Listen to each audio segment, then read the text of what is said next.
Untuk video kali ini, aku nak bawa korang semua macam mana perjalanan aku ke program Ride Kembara Dakwah Anjuran Jabatan Agama Islam Negeri Selangor. Ini cerita aku join Ride Kembara Dakwah di Banting.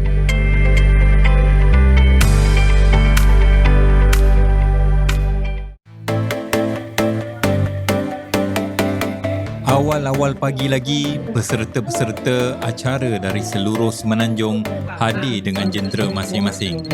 Dari sisi kecil sampai ke besar, semua berkumpul di pekarangan masjid bagi pendaftaran sebelum mengikuti program konvoi.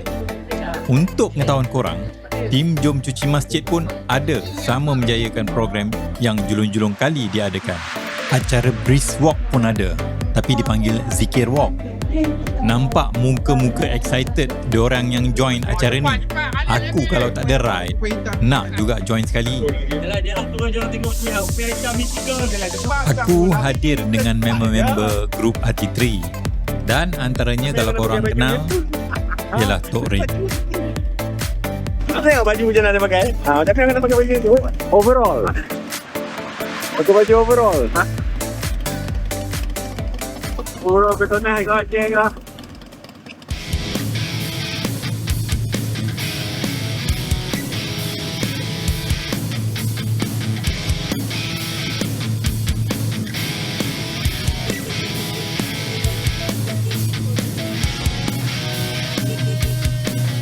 Aku mulakan perjalanan ke lokasi pertama. Jarak perjalanan tak jauh mana pun. Lebih kurang 28 kilo dari lokasi flag off.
Ni first time aku lalu Jambatan Banting dengan motor.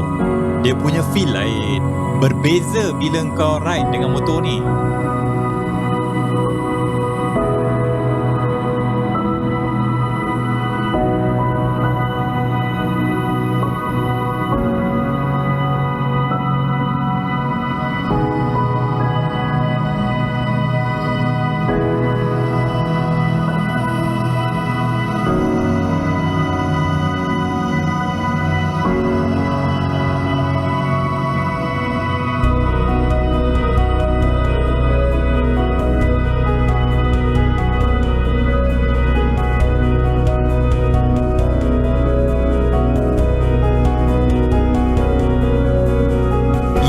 Best bila kita ride pada waktu pagi.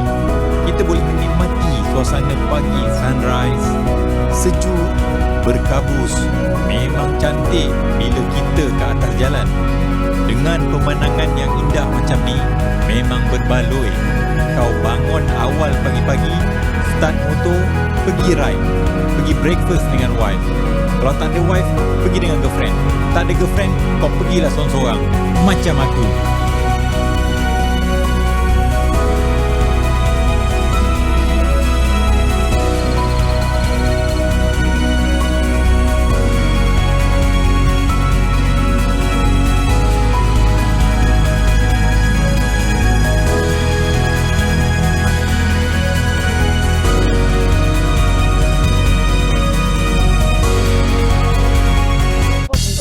kita sampai di checkpoint yang pertama di Paya Bakau, Pusat Rekreasi Paya Bakau di Sejangkang.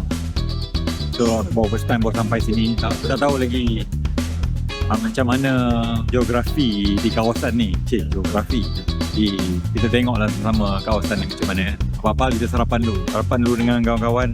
Ada yang dah sarapan, ada yang baru sampai. Jadi just nice lah. Apa budak pula tu? Modified. Modify apa? Takut lagi sangat. Itu dia. Lepas kita makan dulu, ada jamuan sarapan disediakan. Jamuan sarapan disediakan. Tengok apa yang ada. Balik baca dah. Ubah. Boleh ubah. Kuih ada. Ambil dulu. Mana?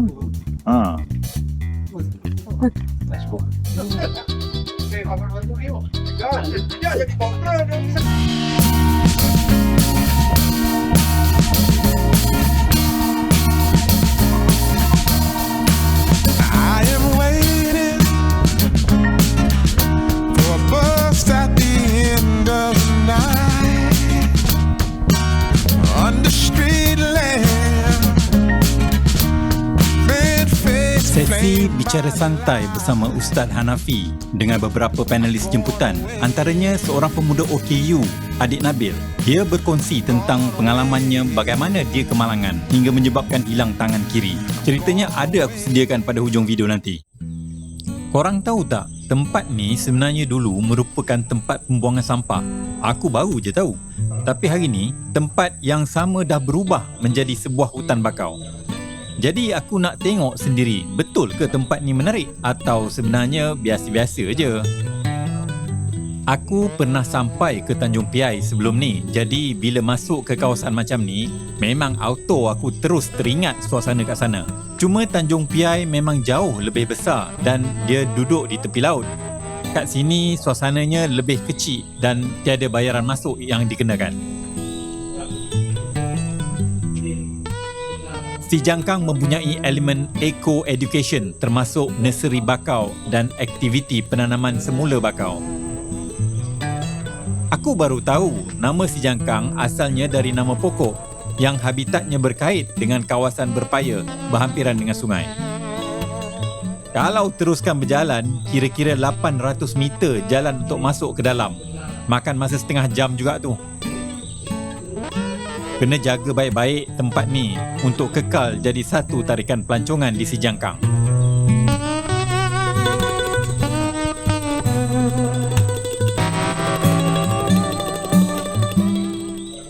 Okey, sekarang ni aku bersama dengan apa nama dia, King apa? King of One Hand. King of One Hand. Kalau siapa yang ada follow dia dekat TikTok, kenal lah dia. Encik Nabil, orang muda yang begitu gigih mengharungi cabaran dia sebagai seorang OKU. Dia dekat nilai dengan siapa? Nilai Nabi duduk dengan sewa. Sewa. Sewa. Dia lagi dengan Grab lah. Kita lagi dengan Grab. Nabi buat full time. Tapi kalau macam tu tak larat dia. Tengok kalau macam tak larat tu boleh balik awal. Kalau macam gaji saya habiskan apa orang kata order tu lah. Dia kadang saya bukannya setakat gaji je. Ada part malas, ada part gaji. Tapi kalau malas tu kita layan dulu malas. Datang gaji kita buat sungguh-sungguh. Ya.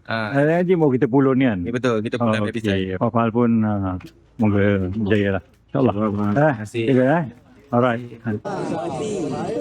Fighters, are you ready? Gembala Rider Dakwah Jais.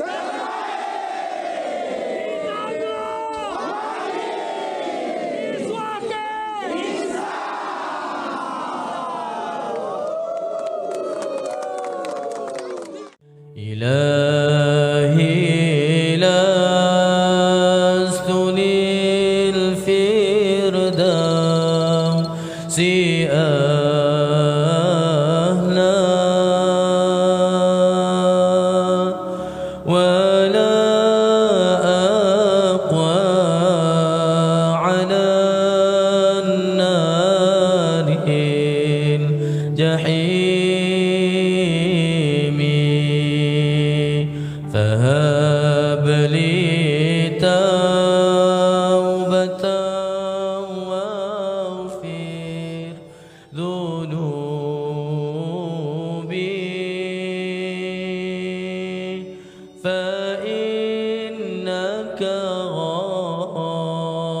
غافر الذنب العظيم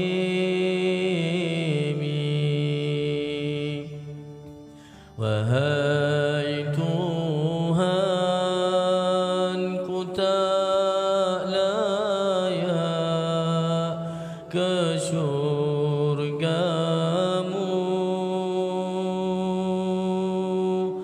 namun tak pula aku sanggup. Kerana yang paling cantik bukan sekadar masjid yang bersih, tetapi hati-hati yang ikhlas datang untuk membersihkannya. Dosaku Ya, kita kembali lagi dalam siri Bujang Lapuk. Bujang Mang dalam Apa ni bang? Macam-macam ada dalam ni. Abang Haji Mac. Abang Haji Mac ni memang popular lah. Kepala lah dalam orang kata membawa anak-anak muda ke jalan yang lurus. Ha? Aduh, wai. Ni, rasuk. Ha? Rasuk. Wei, Kurma. Laga. tu dia rasuah orang tu. Sebab tu kau tias kau. Ha. Sebab apa? Sebab kamu tak nak mengelakkan benda rasuk. Ha. Kali kata kat kau, kita tak makan. Kan, anak kita besar mula skor. Mana nak pergi ni? Mana nak cek, nak cek. Oh, dah. Ni tengok dah. Dia macam apa ni, bed Doraemon dalam ni. Tapi makan je lah. Ang. Doraemon. Ni. Ang.